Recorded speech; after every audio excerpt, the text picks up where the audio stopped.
नहीं नहीं, ये कहानी इन सारे के सारे रिश्तों की नहीं, बल्कि 2 रिश्तों में ही सभी रिश्तों के होने की है। अरे बहू, मेरे और तेरे ससुर जी की रोटी मत बनाना, मैं बना लूंगी, दिन तक ठंडी हो जाती है। बहू जो कि एक वर्किंग लेडी थी। नहीं नहीं माँ जी, मैं अच्छे से कपड़े में लपेट देती हूँ ना, आप क्यों मेहनत करेंगी, माइक्रोवेव में गर्म कर लेना। अरे नहीं बहू, मेहनत मत कर, वैसे भी ऑफिस में कम मेहनत होती है क्या, जा रहने दे।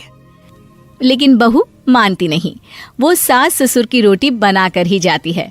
दोपहर में खाने के वक्त ससुर जी कहते हैं, अरे बहू को रोटी बनाने के लिए क्यों मना कर दिया, क्या हो गया, ठंडा ही तो खाते आए हम लोग हमेशा से।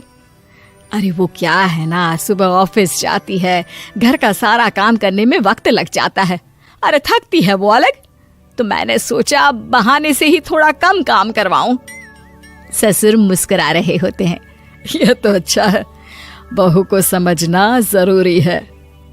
वक्त बीत रहा था, घर में सब खुश थे कि एक दिन, माँ जी आप शाम को थोड़ा टहलने निकला करें, घर पर रह रहकर हड्डियां जाम होती है, पापा को भी ले जाया करिए, मैं वक्त पर तो आ जाती हूँ। बहू ठीक 5 बजे ऑफिस से घर आ जाती है। फिर चाय नाश्ता बनाकर सास ससुर के साथ बैठती, उन लोगों को सारा दिन का हाल बताती। रात को पति घर आता है। क्या बात है बेटा, ऑफिस से आकर कभी हम लोगों के साथ भी बैठा कर। अरे माँ, दिन रात काम करके मन ही नहीं करता, अगले दिन की फिर तैयारी होती है, आप और पापा ही कमरे में आ जाओ। इससे अच्छी तो बहू है, कितना भी थकी रहे, घर आकर हम लोगों के लिए चाय नाश्ता बनाना, फिर बातें करना। बहू ना होती तो हम बुढ़ा बुढ़िया तो बैठे ही रह जाते। सास और ससुर अब बहू के कहने पर शाम की सैर पर निकलने लगते हैं। सास की कई सहेलियां बनती है तो ससुर को भी कुछ बुजुर्ग लोगों का ग्रुप मिल जाता है।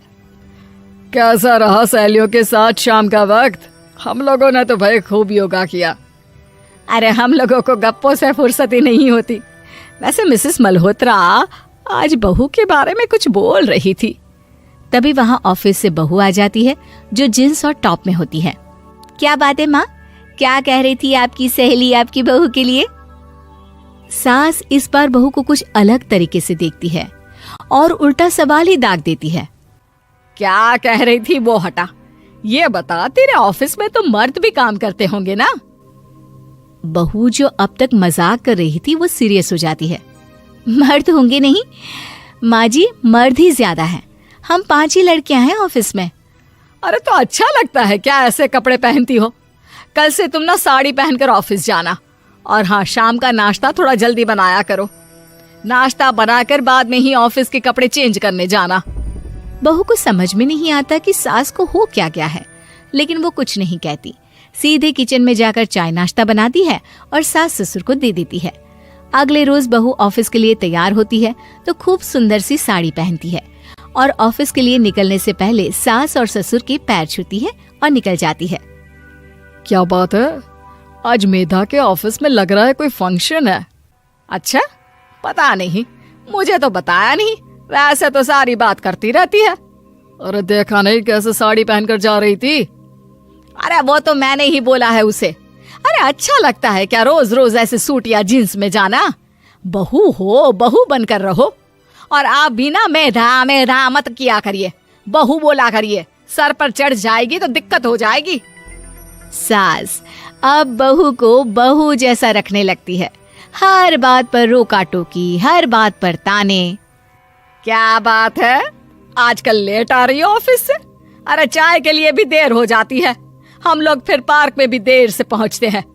सभी की बहुएं वक्त से चाय नाश्ता करा देती है अपने सास ससुर को, बस एक तू ही है जो उस वक्त ऑफिस से निकलती है। माँ जी, वो एक रास्ता पुलिस वालों ने न जाने क्यों बंद कर रखा है, जिसके कारण ट्रैफिक ज्यादा हो जाता है। मैं कोशिश करूंगी कल वक्त से पहले ही निकल जाऊं। ससुर देख रहे होते हैं कि बहू अब परेशान सी रहने लगी है। एक रोज, मेधा, बेटी मेधा। जी पिताजी। बेटा देख जरा कौन सी टी शर्ट अच्छी लग रही है। वो क्या है ना, शाम को सब बदल बदल कर टी शर्ट पहनते हैं, मैं भी सोच रहा हूँ कि आज कुछ अच्छा सा पहन कर जाऊं। हाँ पिताजी, ये सही है, ये लाल वाली ना बहुत जचेगी आप पर। मेरे पापा पर भी डार्क रंग बहुत जचता है। क्या चल रहा है? अरे ससुर के सामने घूंघट तो छोड़ो, ऊपर से रंग बताया जा रहा है टी शर्ट का। अरे बहू, कोई संस्कार दिए नहीं है क्या तेरी माँ ने? बहू इस बार बहुत निराश हो जाती है। वो वहां से तुरंत अपने कमरे में चली जाती है। अब बहू घर का सारा काम करती, ऑफिस जाती, लेकिन साड़ी और सर पर पल्ला लेकर। एक बार पड़ोसन उनके घर आती है। वाह सुमित्रा बहन, बहू का तो रूप ही बदल दिया। ठीक किया, बहू बहू जैसी ही अच्छी लगती है। अच्छा चलती हूँ मैं। पड़ोसन के जाने के बाद सास बड़ी अकड़ के साथ कहती है, देखा मेरा कमाल, कैसे मैंने मेधा बहू को कंट्रोल में कर लिया। अब बारी ससुर के बोलने की थी। हाँ सुमित्रा, बिल्कुल, ये काम तो किया है तुमने, लेकिन कभी सोचा क्या खो दिया? क्या खो दिया? मैंने तो कुछ नहीं खोया जी। खोया है, पहले बहू जब ऑफिस जाती तुम्हारे पैर छूकर तुम्हें गले लगाती, लेकिन अब सिर्फ पैर छूती है। हाँ जी, ये बात तो आप ठीक बोल रहे हैं।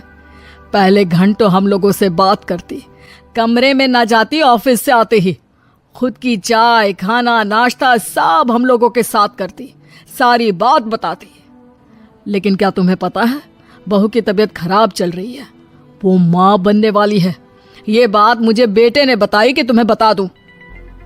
अब सास की आंख में आंसू थे। वो समझ गई थी कि लोगों के कहने में आकर उसने क्या खो दिया।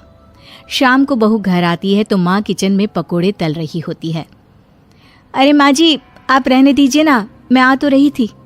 अरे नहीं, जा तू चेंज कर ले, मैं नाश्ता और चाय टेबल पर ही लगा रही हूँ मेधा। सास के मुंह से अपना नाम सुनकर बहू को बहुत अच्छा लगता है। माँ जी, कोई गलती हो गई है क्या?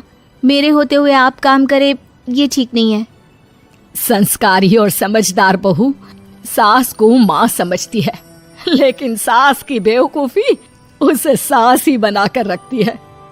बहू, मुझे भी थोड़े संस्कार और समझदार बनने का मौका दे, जिससे मैं भी बहू नहीं बेटी को देखूं तुझ में।